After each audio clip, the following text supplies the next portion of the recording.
بین الاقوامی اہمیت کے حامل وادی کلاش کی سڑکوں پر پاکستان بننے کے بعد پہلی بار کام شروع ہوا، جس ایک طرف اگر مقامی لوگوں کو سفری سہولیات میسر ہوگی تو دوسری کلاش کے رنگا رنگ تقریبات کو دیکھنے کے لیے آنے والے ہزاروں ملکی اور غیر ملکی سیاحوں کو بھی آمد و رفت میں آسانی ہوگی۔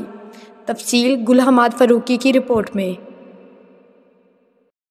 بڑی دیر کر دی مہربان آتے آتے بین الاقوامی اہمیت کے حامل وادی کیلاش کی سڑکوں پر پاکستان بننے کے پہلی بار کام شروع ہوا۔ ڈپٹی کمشنر لور چترال نے ان سڑکوں کا افتتاح کیا۔ نیشنل ہائی وے اتھارٹی کی پروجیکٹ ڈائریکٹر رفیق عالم نے ان منصوبوں کی تفصیل بتائی۔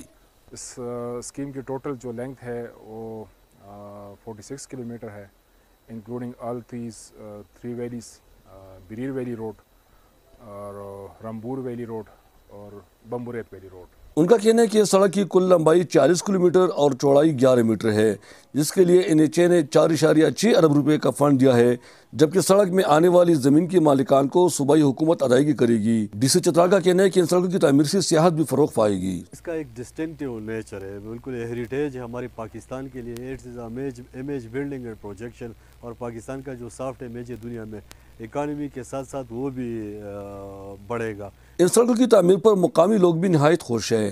یہ روڈ اگر ہم بنے گا ہمارے لیے بہت اچھا ہوگا۔